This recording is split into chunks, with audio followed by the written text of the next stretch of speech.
بقولك ايه يا حبارة؟ عندي كلمتين عايزة اقولهم لك ضروري جدا. من ساعة ما جيتي هنا وكل الحيوانات بتخاف منك وبتجري تستخبى، ولا انا عارف اصطاد ولا انت عارفة تصطادي. تعالي نعمل انا وانت خطة، لو عجبتك هنتفقوا عليها ونعملوها انا وانتي. ايه هي الخطة بقى؟ هقولك اهو عليها، بس الأول تقوليلي انت موافقة ولا لأ، وهتبقي معايا ولا هتبقي ضدي. قول أنا سامعاك، وهسمع منك الأول الخطة بتاعتك، ولو عجبتني هقولك عجبتني، ما عجبتنيش هقولك لأ، خطتك وحشة وهروح أكل الحيوانات. هم مستخبيين مني، لكن انا هعرف اطلعهم ازاي من جحرهم. انا هعرف اتصرف معاهم كويس قوي. قولي يلا الخطة بتاعتك ايه، عشان انا مستعجلة خالص خالص. يلا قول.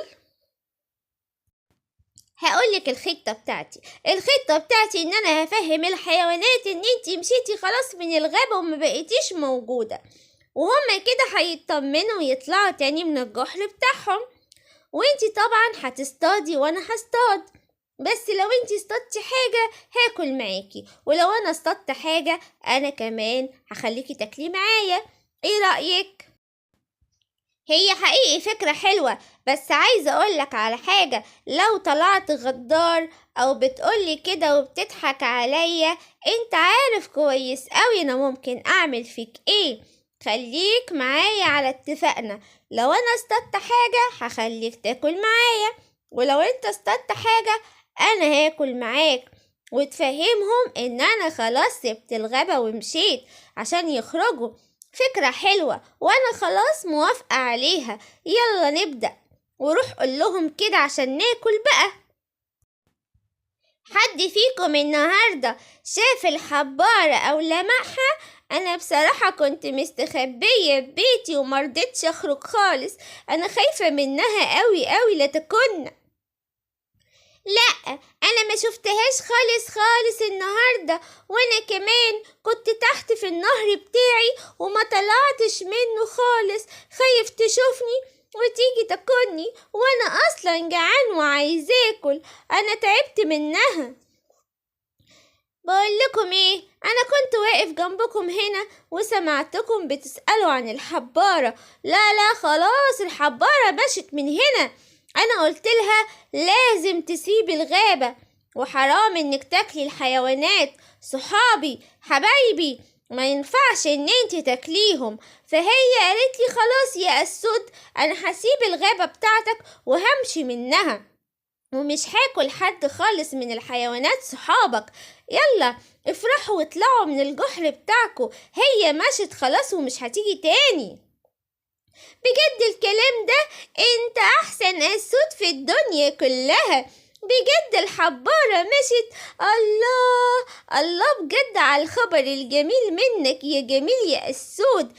احنا كنا بنخاف منها قوي، دي بتكون كده على طول من غير اي كلام، بتهجم علينا وتكون. الحمد لله يا رب ان هي مشت. شكرا يا حبيبي يا اسود، انت من النهاردة صاحبنا ومش هنزعلك خالص خالص مننا. شكرا بجد ليك. اطمنوا، ايوه انتوا صحابي، ازاي يعني اسيب الحبارة دي تيجي تاكلكم كده وانا ابقى واقف وبتفرج عليكم؟ لا لا لا خالص. انا رحت لها وزعقت لها وقلت لها انت لازم تمشي من هنا، المكان ده بتاع صحابي وبتاعي انا كمان، انتي ملكيش وجود هنا. راحت خفت مني ومشت على طول. يلا يلا افرحوا، اوعوا تستخبوا تاني بعد النهاردة. يلا بقى انا هسيبكوا وامشي. عملت ايه يا السود؟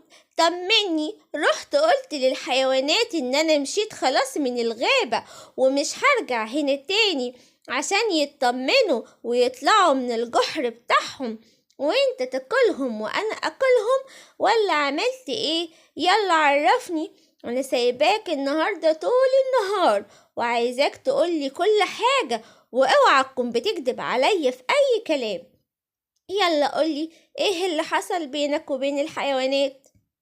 يلا عرفني. اطمني خالص، انا عملت الاتفاق اللي احنا اتفقنا عليه، وقلت لهم اني خلاص ما بقاش فيه حبارة، وانك انتي سبتي الغابة ومشيتي منها ومش هترجعي هنا تاني خالص ابدا. هم اطمنوا وفرحوا قوي وقالوا لي بجد يعني خلاص الحبارة مشت، وخلاص النهاردة هيخرجوا كلهم من جحرهم، ومحدش فيهم هيستخبى خالص بعد النهاردة، وهناكلهم انا وانتي براحتنا. اطمني. حلو قوي الكلام ده، واتمنى انك تكون بتقول كلام حقيقي وما تكدبش عليا ويكون ده اللي حصل، عشان انت عارف الخاين اللي بيرجع في كلامه بيحصل له ايه، وعارف كمان ان انا لو اتضايقت منك هعمل فيك ايه. صح يا حبيبي؟ اتمنى يكون كلامك صح وتكون عملت الصح وتكون قلت لهم فعلا ان انا مشيت وسبت الغابة عشان ناكلهم انا وانت بقى براحتنا. ايه اللي انا سمعته ده؟ الاسد عامل مكر مع الحبارة وبيقول ان هم هيهجموا على الحيوانات، وراح كدب عليهم وقال لهم ان الحبارة مشت. انا لازم انبه صحابي، وقبل ما اعمل كده لازم اوقع بين الاسد والحبارة. انا سمعتهم بتقوله لو بتغدر بيا حكلك. يا حبارة يا حبارة، انا الخفاش، تعالي انا عايزك ضروري جدا. ايه الدوشة دي؟ عايز مني ايه وبتنادي عليا بالصوت العالي كده ليه؟ في ايه يا خفاش مالك؟ عايزة أقولك على حاجة، وأنا بطير سمعت الأسد بيقول لأصحابه الحيوانات إن انتي هنا موجودة، وإن هم هياكلوكي وهو كمان هياكلك معاهم. أنا سمعته بوداني دول بيقول لهم كده، بيتفق عليكي إن هم يجوا ياكلوكي ويخلصوا منك خالص، وبعد كده هو يبقى الزعيم ويبقى بطل الغابة كلها بعد انتي ما تتاكلي وتمشي من هنا.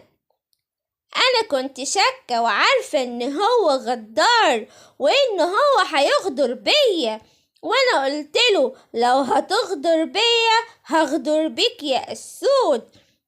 انا لازم اوريه، بس اوعى تكون انت بتكدب عليا وبتقولي كلام كده وخلاص، انت عارف هعمل فيك ايه. بقولك ايه يا حبارة، اصطدتي حاجة ولا لأ؟ انا جعانة قوي وانتي طول النهار مش موجودة. ايه طمنيني، عرفتي تصطادي حد من الحيوانات ولا مش عارفة لسه؟ يا حبيبي اصطدت، وتعالى لما اوريك من اول واحد انا اصطدته. تعالى يا غدار. وده يعلمنا يا صحابي يا حلوين ان الغدر ده حاجة وحشة قوي، ما ينفعش نتفق مع حد على حد ونغدر بيه بعد كده.